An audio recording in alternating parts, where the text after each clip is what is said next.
How we doing, everyone? Welcome back to another edition of FSI's NASCAR DFS content. We have the Xfinity Series at Atlanta Motor Speedway today. I am TK Nation, joined with Mega Ruler 31. Mega, long time no see. Yes, been forever, man. Just finished up a Truck Series video. We are working on Xfinity now. We have a doubleheader today, and we're bringing to you a doubleheader in DFS content. Really enjoying this NASCAR season and really gonna have fun watching the races today. How's March Madness going for you? Oh, Syracuse won. My champion is still alive, which is good. How's it going for you? Absolutely terrible. Thank you for asking. I have the big Buckeye fan here, and my winner was the Buckeyes. So probably going to be focusing in on NASCAR today. So glad the March Madness is already over so I can jump into these Xfinity and Truck Series races. All right, enough of the small talk. We do have a coupon code going on to this month for the month of March. I will give you that coupon code later in the video.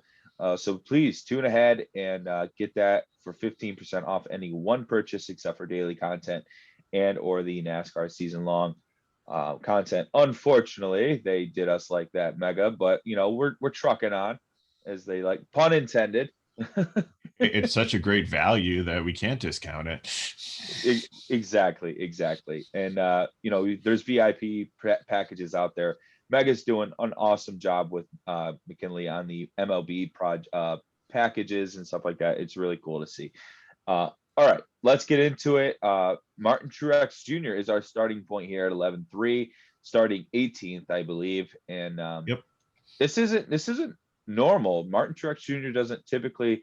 I mean, he used to back in the day have an old. I think he was a truck guy, wasn't he? Before he jumped from. He jumped from the Truck Series to the NASCAR Series, right? That's where he made his big leap. Yeah, I don't remember him too much in Xfinity. I don't either. It's not that unusual. They have this 54 car, and it's the Yeah. car that Ty Gibbs drove. It's the car that Ty Right. Dillon had at Daytona. But this is a car that Kyle Busch has driven in here. It seems like the whole stable from Gibbs comes through this because Denny Hamlin ran some races in it last year. Yeah, I I remember wouldn't that. be Yep. surprised if Eric Jones, who's now a Gibbs driver, runs some in it this year. Or no, Jones Yeah. doesn't drive. No, No, not Jones. He's gone. Christopher Bell would Yeah. probably be the one that came down. Yeah. Sorry, I'm still stuck on 2020. Yeah, but it is odd to see Martin Truex Jr. come down. We do have 163 laps today, and we're going to need a dominator.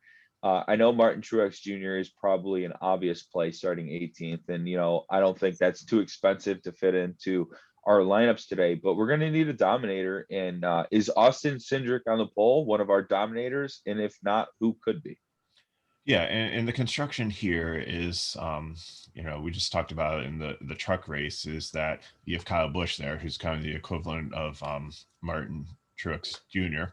And, Truex is he's in this race to win it. And I'm sorry, I discounted him last week. She's my daughter's favorite driver. And I was just like, yep, he's not good. She's like, Dad, you didn't play him at all. I'm like, no, he's not good at this track. He doesn't good to, and then he goes out and wins the race. And she told you. So I guess I'll be playing him forevermore now. I'm gonna be asking your daughter who to play next week then. It'll tomorrow. Her college education. So Yeah. but anyways, what we talked about is Kyle Busch is starting second. So I figure he's going to get out there. You don't need the primary dominator. Truex, even though he's starting 18th, he'll still need to get through some traffic to get to the front. It will happen, but it might take a full stage or so because there are some good cars up front, and we found that clean air in the last 3 races really makes a difference. And I see Cindric, and again, I discounted him also, being second. I thought, some of the other cars would get up there and get ahead of him, but he pretty much commanded that race. I think he has learned a lot. He's matured a lot. He's still spinning some people out, so you got a ways to go there still, buddy. But, we'll take it in stride. But anyways, I see him getting out there in the first position, getting out there and just pretty much dominating this race until maybe the competition caution, if they have one, or the end of stage one where Truex gets up there on the restart and maybe gets out ahead of them. And then I think it'll be a battle between the two of them for the rest of the race. So I think it's imperative to have Cindric. Even though he's starting first, I think there's so much of the field's going to be on him that if he does fail and end up in the 20s and lose you some points in cash games, it's not going to hurt you because you're pretty much playing him as a block. Yeah, and in GPPs, I can make for a good fade. But I am with you. If I am building 20 lineups, or even if I'm doing 150 max, I would still have a decent margin of Cindric and Truex, and especially them both in the same lineup. I think that's very chalky build, but I think it's a very effective one. Now we do have a good driver here in the Xfinity Series starting 30th. Going to be a little bit more expensive. Is Good. Noah Gragson? Well, and you know what? And you've really nailed it on your analysis about what Noah Gragson is in comparative to other drivers. Kyle Busch is like the greatest comparison I've heard about this guy.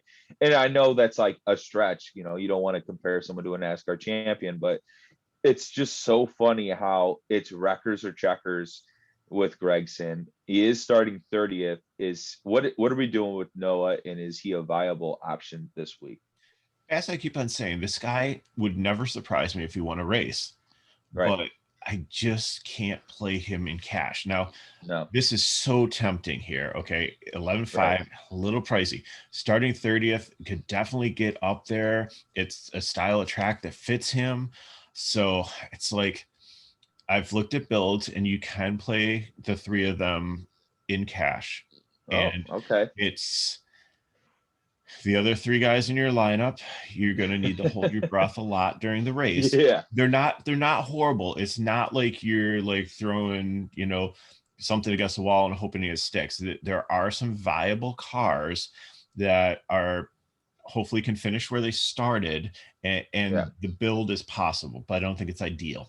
Sure. I would rather use him as a GPP, or maybe substitute him as one of the ones in like a GPP, and hoping, like, say, take him and Truex, or take him and Cindric and fade one of the other ones and hope that there's an issue or mechanical issue or something like that. And then you have leverage on the field.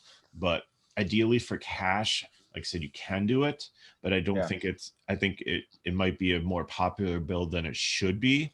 But I would rather look at some of these guys, like my third dominator. If I'm going with that build, I can get Daniel Hamrick, who has won a race, who is starting 11th, who has had his issues in the past, but is doing much better. He's in a Gibbs car. It's really good equipment. He has one of the best pit crews out there.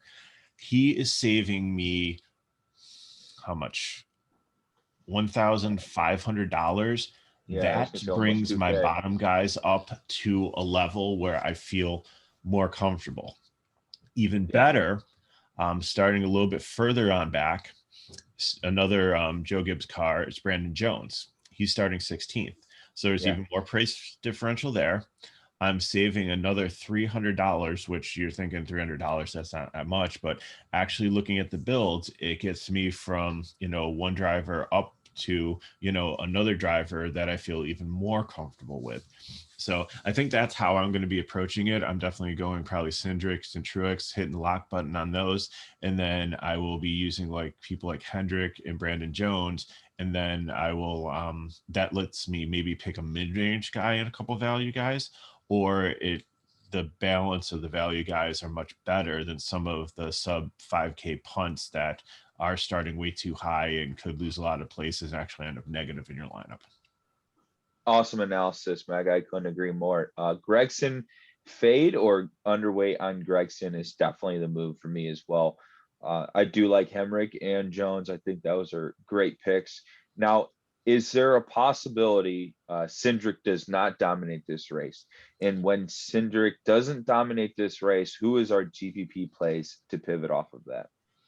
Well, Jed Burton's starting second. He's had a nice season.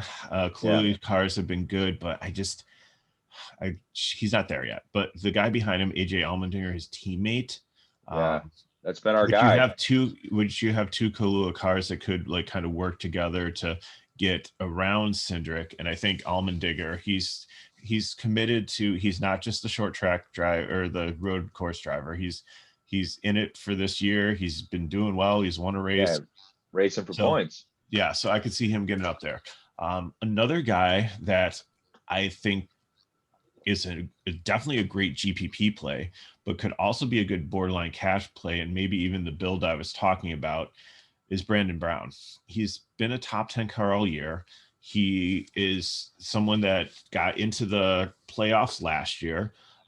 He's kind of come out of nowhere and been like, you think, okay, when's the regression going to come? But it hasn't. So I'm not saying that he's going to be a dominator and getting up there and lead a bunch of laps, but it's a good car for seven. It's a really, really good car and a good driver for 7K. So even if he falls down to like 10th position and loses like 6 place differential points, the difference between playing him at 7K and playing, say, like maybe Jeffrey Earnhardt at like 68, like I would so much rather take the Brandon Brown, even though Jeffrey Earnhardt is starting 26th.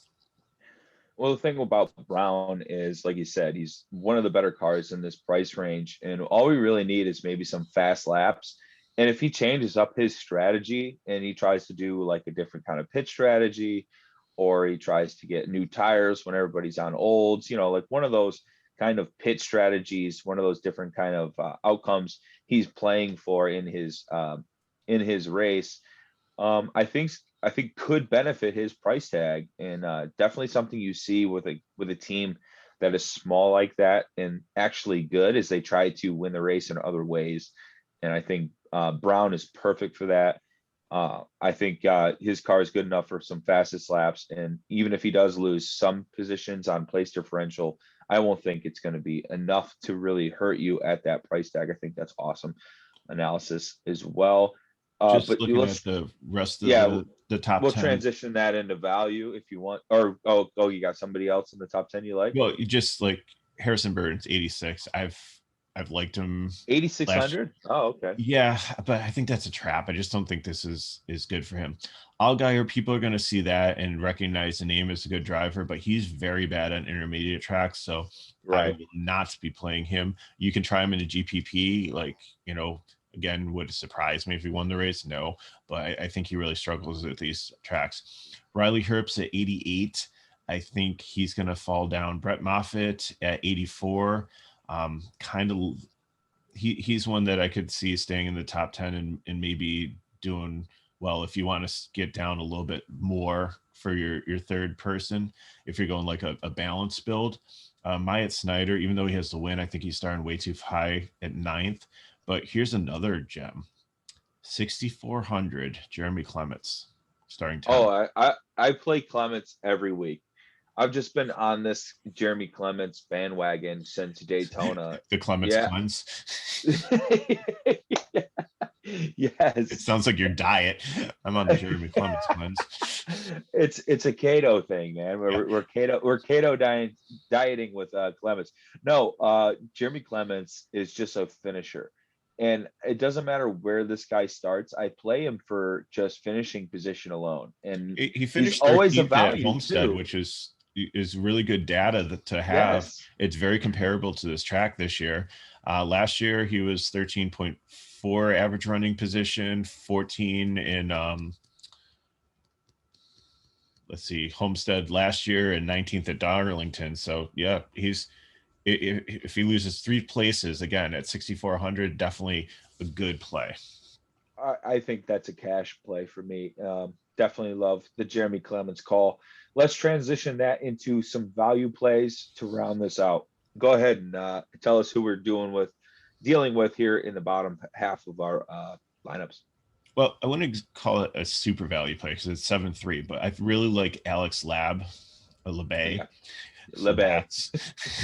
at 36. Think, definitely had some rough start to the year that put him back there, but he's got a different chance to get back up in the field. Let's see who else is Jesse Little, we've played him before, but just these BJ McLeod cars have been very risky this year. So Massey, Little, and Matt Mills. Mills and Little, I think, will be popular because they're starting 37th and 39th, but they've had Yeah. a lot of mechanical issues. So I'm Yeah. kind of Mills is fading them. never a play for me. Yeah. But Chad Fincham, I He's don't know in if a he's better going to run car, the, right? I don't know if he's going to run the full race. He's in the 13 this Oh, week. The okay. Whataburger Hattori car is actually David Starr, who's starting 38th. So he's one that I Yeah. will recommend at 5,900. I think Right. he's the furthest one back to start with to build lines. Gray Galding at 71. Um, I I like him. I I'm don't playing love him a him, lot but I too. think that he could get maybe 5 or 6x value. He's spent some time in Cup, so he's an experienced driver that can get up there. Yeah. Uh, Cody Ware, like I don't mind him at 4,500 starting 28th. Again, if like he opens up a bunch, if you want to try that like 3 stud lineup there, like with Grayson, Truax, and Cindric, I think you definitely need to lock him in at mid price and just hope he finishes where he starts. He's kind of like last year, we used to play Jesse Little a lot when he was sub 5K and just like, okay, if this guy can just run laps and stay out of trouble and maybe some wrecks will happen for other people and he can just move up through attrition, we'll take it. So who else do we like? Joe Graf Jr. He's a little bit more risky, 24th, but he's only 4,700. So again, if you're trying like the triple punt there, Blaine Perkins, he hasn't been bad. He's like probably a 20 to 25th place driver. He's starting 25th. So at 55, definitely someone I can play. I would just watch out for some of the guys like Tommy Joe Martins. He's starting 15th. That seems way too high, even at 4,900. He could lose like 10 place differential points and really not pick up any other scoring. So could hurt a little bit there. Same thing with Curry, who's starting 14th. So I think those are pretty much the values. Some of the higher, if you're going more balanced, if you want like some solid guys in like the mid range, like Josh Berry is starting 22nd. He's actually popped in and is going to run this in the truck race. So he's actually going to kind of see the track, and it's a different feel with the truck than the car, but it's going to give you some of the like how the track runs and stuff. And I think that's definitely we've seen that with some of the other guys who have run multiple series, like do better because of just having some experience. Like you don't get practice here, and that's a great way to go out and run 130 laps and in real time against real competition to kind of see what can help you there. The final guy I'll look at too, again, if you're going like a balance build, and if you want to save some even more money, I said, if you could drop down to like Brandon Jones at 94 and hope that he can get up there with a little bit of place differential and maybe lead some laps, is Ryan Sieg. I know he's had some issues mechanically and with wrecks and stuff, but he's starting 35th. He's 9,400, which is pretty expensive starting that far back. But if he might be like the poor man's Grayson, Sure. because I think, he can get like the 15, 20 place differential points. He won't get up and like lead or anything like that. I mean, he might. I think he's one of those weird ones that we talk about that doesn't really care about winning a championship. So he will stay out there for like 2, 3, 4 laps. Actually, I think he did. And I think that's why he's in this position, is because didn't he, when they only had the 3 sets of tires last week, didn't he stay out like after like stage 2 and he tried to get out there and just like get some laps led and get some of those points. And then it was like the worst strategy ever. Yeah, because he came to the end of the race. Right. No Well, caution, because no they all blew by him, Yeah. and then he got pushed Yep. up into the wall and had damage. And that's why he's starting where Because he he is, had because scuffs on. Right. Yeah. He had very old tires. No cautions came out, and it was like a really long green flag run. And he just got eaten alive and ended up in the wall because he had such bad tires. And if he even if he pitted, he would have went down 2 laps. So right. at the end, it was the exact same result as him pitting, except he just damaged his car. That was the only difference. Right. And so either way, he was screwed. from that pit strategy. So it was a bad call from his crew chief for sure. But we talk about it all the time. You have these random guys that don't care about stage points and stuff, and I think that's what really helps Truex to win this race too. Is he doesn't need to be out there at the end of stages trying to get the points. They can pit early before everybody, and then they're out there ahead of everybody once they cycle through their pit stops, and then their titles only have like maybe 4 or 5 additional laps on them, which are run under caution, which aren't that, grinding. So, I can see that happening with some of like these value drivers that like Sieg that do it all the time, and maybe LeBay. You completely sold me on Josh Berry today. I think he's going to be a big fixture in my lineups. Hopefully he's giving guys the double bird all day today. I'd love it. He was just trying to tell some Vucic and Ducci or whoever that he loved him. That's Italian for like, I love you, brother. I really appreciate you ending my day early because I have things to do rather than run around this track 40 more times. Absolutely. All right. Well, I think that'll pretty much wrap things up on driver picks. I just want to give everybody this code word for our FSI promo code this week, or this month, excuse me. This promo code, YouTube March, is good for any 15% off purchase of FSI package, except for the daily content in the NASCAR season long, unfortunately. That code word, YouTube March. You can get VIP for Andrew and McKinley's MLB package, for PGA, NASCAR, NHL, NBA, esports, all EuroLeague's free for the rest of the season too now. EuroLeague. Oh, okay. There you go. EuroLeague is free. Get into the Discord. You can find that link on our Twitter handle at FSI_DFS. Really a lot of good things going on here in March.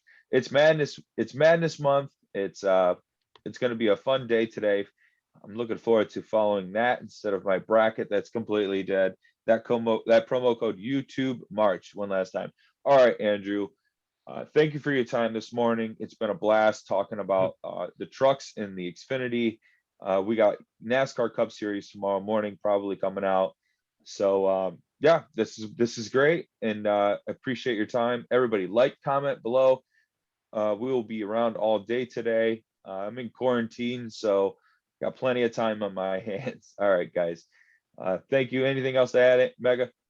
No. Good luck, guys. And next week is a dirt track, so we don't know what we're going to have for content for that, but it should be exciting. Yeah, it's going to be super exciting. I've been following the heat races and the practice that the Cup guys are getting on this dirt track at Bristol. I'm really pumped to even just watch this.